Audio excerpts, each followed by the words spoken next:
What the hell are you thinking? I don't know. But before we begin, I want to give a tremendous shout out to you, to Will, to Becca, to Sherry, and everyone that went over and above to put on this great event. So let's give them a round of applause, shall we?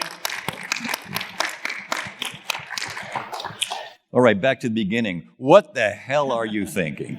Well, I'm not a politician. I consider myself a citizen politician, and I love to follow politics like all of us do. It affects our lives, especially during the pandemic. And I follow Chicago politics because that's where I live, and I'm directly affected by it. So that's a nice answer. Let me ask you the question I keep asking you. Why are you running for mayor of Chicago?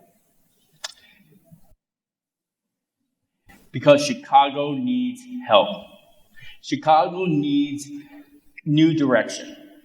And the current mayor has been a failure from the beginning. She has not elicited any sort of form of strong or concise leadership. She has been divisive, exceedingly divisive, and I'm going to show a clip of how that is demonstrated here in a bit. And Chicago, I mean, everybody knows Chicago has trouble in politics. It's corrupt. It's run historically. By political going back decades. Even farther back from there. We're deeply in debt. Our pension funds are out of control. They're less than 30% funded. Our neighborhoods are violent. The whole city is violent. I sat down with representatives of a commission that is trying to attract the Democratic National Convention to come to Chicago, and one of the committee members said to me, DJ, why would we even consider coming to Chicago? We would never be able to leave the hotel with shootings happening all over the place. Here's an example. Over Memorial Day weekend, 51 shootings, 9 fatalities in a 3-day period. Going down to the Cloud Gate, or as some of you may know, the Bean, the big monument that looks like a kidney bean. Mm-hmm. You have rival factions, kids. They're not even adults. They're kids. They're 17, 18 years old, shooting each other, jumping on top of buses, throwing chairs at cars driving through the city. In my own neighborhood in Lakeview East, which is in a little bit of, it's a nicer neighborhood on the more northern side of the lake, right on the lake. A young man coming off work, he worked in food service at 3 a.m. Yep. At 3 a.m., two other young people targeted him to steal his cell phone and his backpack, and then shot him twice in the back, once in the head. Those are awful things, clearly. And the larger issue is, can you tell us a little bit about your background that makes you wake up and say, oh, I can be mayor of Chicago? Because you have an interesting background. Yeah, so a couple of things. One is I was a pilot in the Air Force for 23 years. I flew C-130s. I've always been an entrepreneur my whole life. I'm in LGBT media, which in itself is a rough and tumble game. I've tried to do things that sort of push the envelope. So like in 2008, when the economy collapsed, I sold everything, and my husband and I bought a 60-foot sailboat and lived on it for 3 years. Never sailed a day in our lives. We learned. But we did pretty well. And then I got bored, and then I bought a publishing company, my very first one, a sailing company, a straight sailing publishing company. It failed spectacularly. We lost everything. And then we bought a vintage motorhome, which I restored, and then drove across the United States for 2 years just to see the country. And so I'm not afraid to try new things. I mean, I think that's how we should live. We should live our life, not just exist. So when this came up about running for office, I love politics, and I thought, I don't want to get in politics. They dig up stuff from when you were an embryo. And, if we were all held accountable by what we did when we were 18, 20, even 30, and I'm 62 now, I mean, we'd be in trouble. You'd be in trouble. I know that. I'm glad they didn't have Facebook when I was in high school. Just saying. And so when I had the opportunity to run, I did some analysis. I didn't just say, listen, I'm going to run. It's going to take $2 million plus for me to be elected. Right. The next question. And it's 10 months away. The election is February 23rd. So I did the analysis and I thought, the current mayor's at a 20% approval rating. There's no real challengers. The significant politicians that we thought were going to run decided not to run. Arne Duncan, Obama's former education chief, Mike Quimby, senator, a state senator for Illinois, decided not to run. Nobody wants to run because nobody really wants the job. They don't want the stuff that goes with it. And Lori Lightfoot, was elected. She won all 50 wards. So Chicago has an aldermanic form of government. So they have 50 aldermen as a city council, if you will, and then the mayor. And they don't have an elected school board. They have an appointed school superintendent that's appointed by the mayor. So now you have, instead of one city run by a mayor, you basically have a mayor overseeing 50 little cities, because each one of those wards have control of their own development budget, and it's significant. And so you have an alderman who has absolutely no experience in government or no experience in business having control of a multi-million-dollar budget every year. Why do you want to do this again? I'm just going. Well, because wow. My thought is that we go through life and we have things come across your desk and you decide or not decide whether to take advantage of that opportunity. And I'm 62, and so my husband is not a fan. I'll just tell you this right now. Like all of you guys that are married know that you have to have your spouse support you. And when I told him I was running for office, he said, "Abso-effing-lutely not." He put his foot down and said, "I will not support this. I don't want I don't want them digging into our life. I don't want us to be in a fishbowl," and so forth and so on. But as we had more conversations, as I told him the reason why I was running and that I would be committed to it, he came around. And so now he's fully supportive. He's just scared.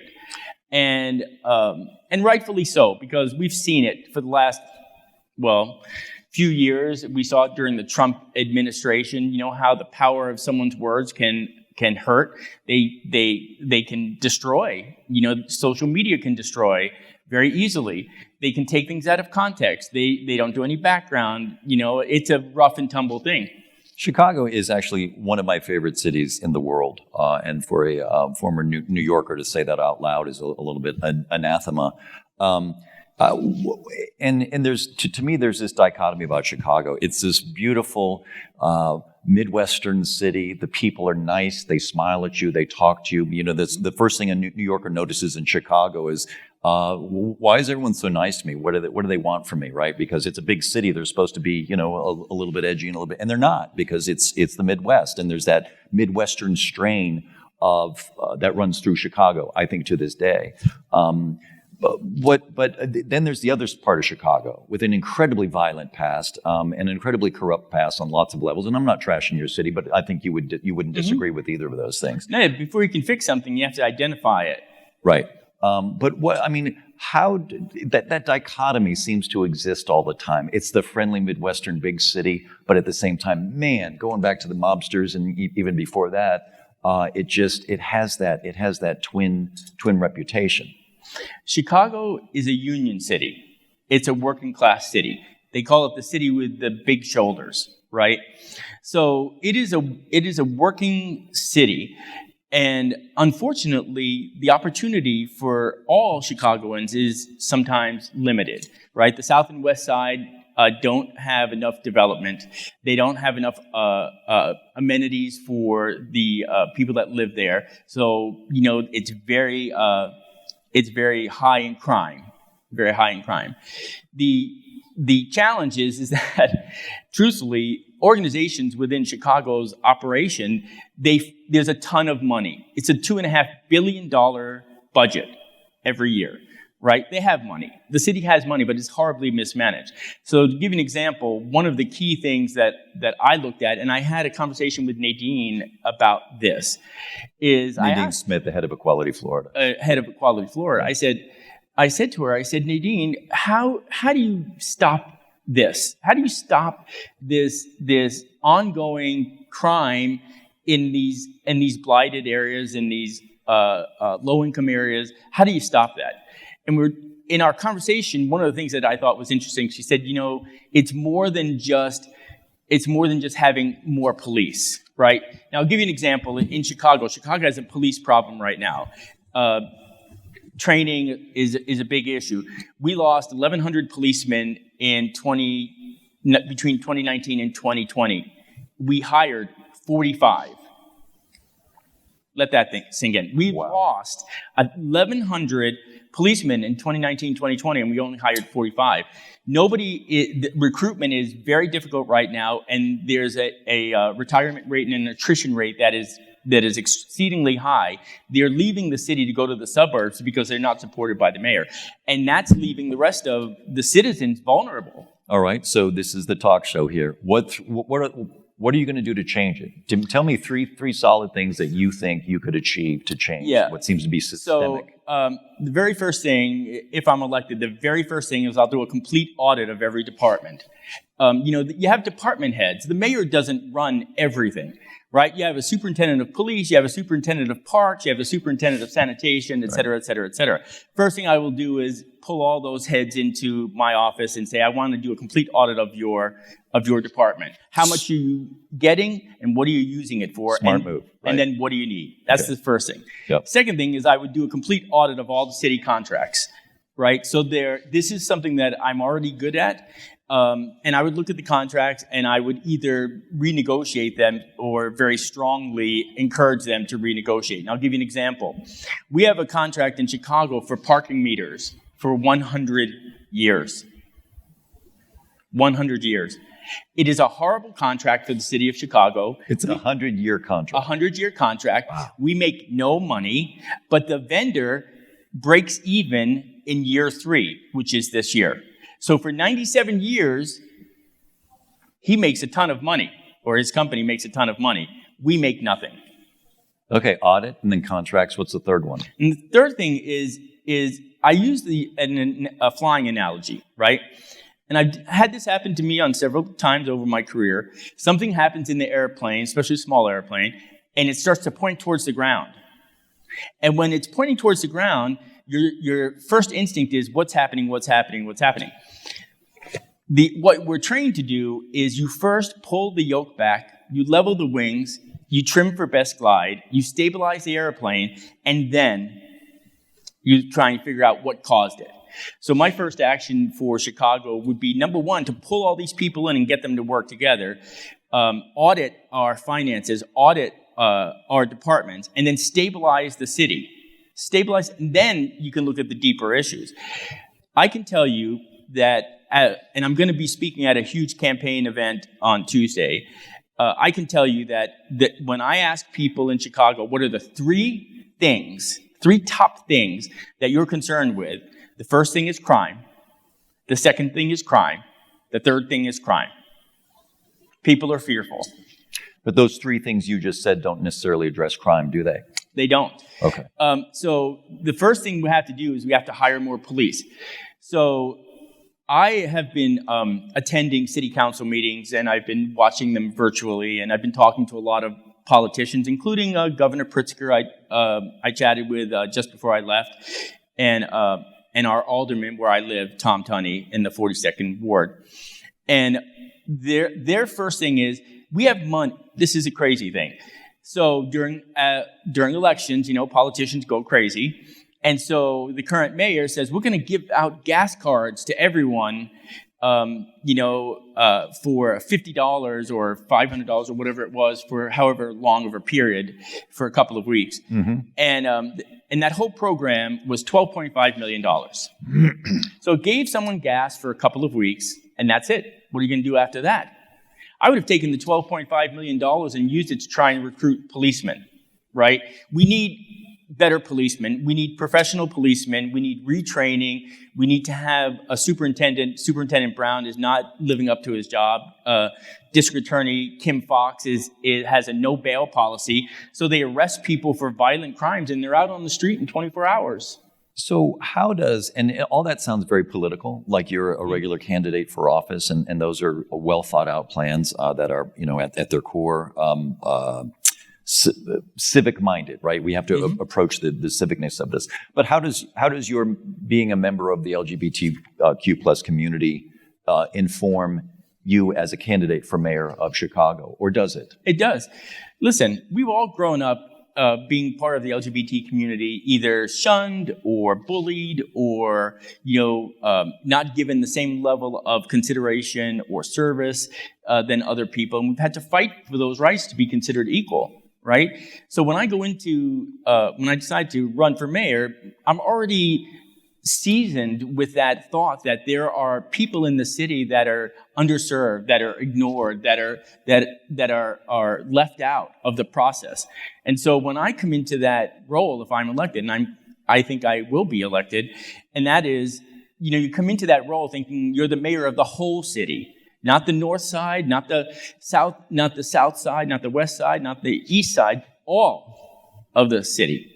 All of the people should have the same consideration. There should be absolutely no reason why, if a policeman stops me as a boomer, as a white male, should be any different than if they stopped an African American or an Asian American or an Indian American.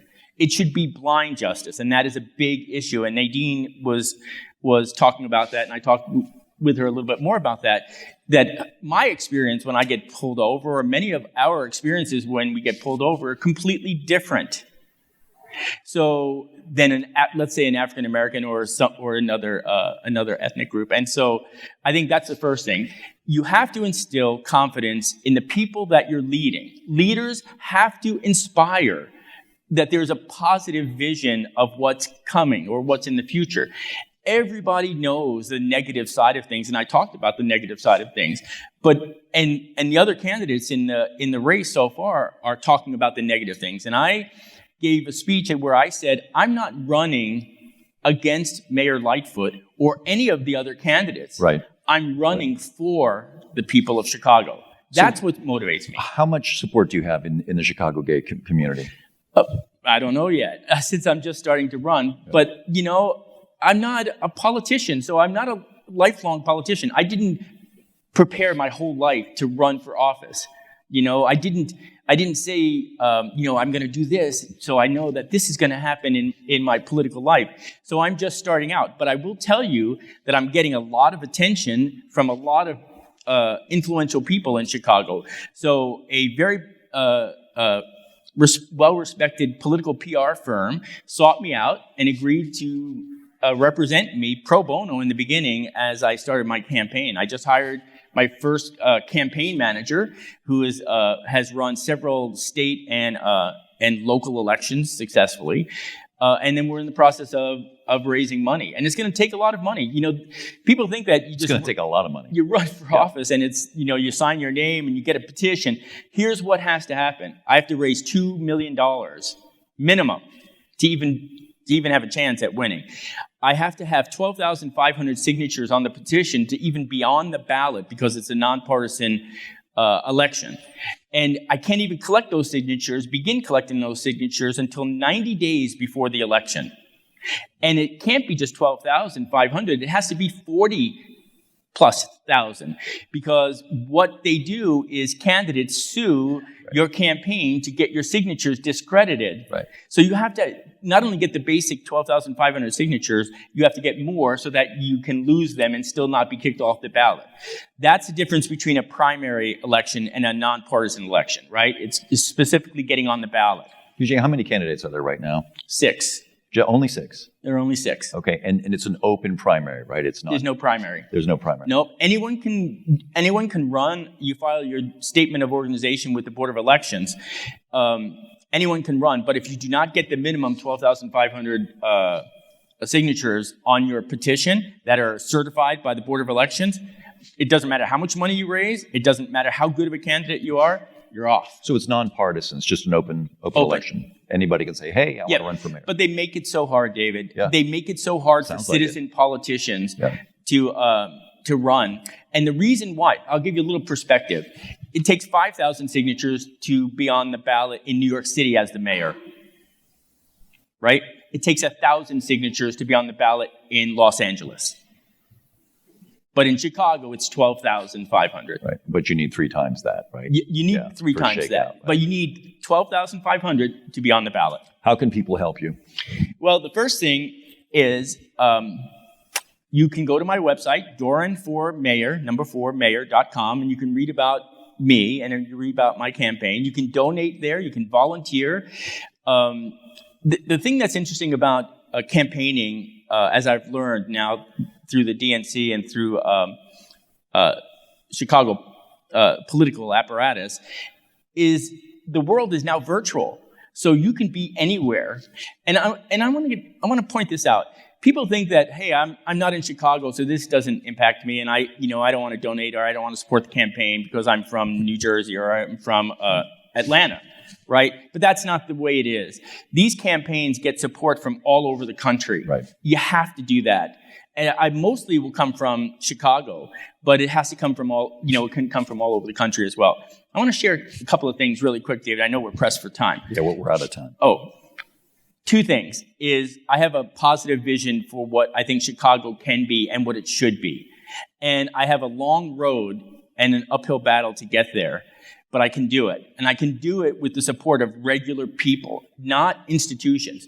The unions and these big institutions have a lock on politics, especially in Chicago, but they cannot ignore a candidate that has the support of regular people, $5, $10, donations. The Bernie Sanders model, that's what I'm shooting for, so that I'm not completely emasculated and beholden to these unions and these bigger organizations. Now, before I go, I want to share with you a video clip that just happened recently. Chicago's getting its very first casino. A lot of people are not happy about it. I'm sort of ambivalent about it, but I never win, so it's not like a big deal. But Becca, are you there? Can you cue that up? Order, and you are lying. Almost every word that comes out of your mouth after you say your name is a lie. You need to stop. This epic outburst from Mayor Lightfoot, it happened this afternoon as the city council debated her choice of Bally's, the big Chicago casino that is now coming to our city. The council did approve this, but not before the mayor erupted at references to a new report about potential casino conflicts of interest. Our political Flannery, that's good. Thank you, Becca. Not the first time you've seen. So I'm going to leave with this thought. That is our mayor. That is how she deals with the city council. That is how she deals with the police department. That is how she deals with the fire department. That is how she deals with the school superintendent.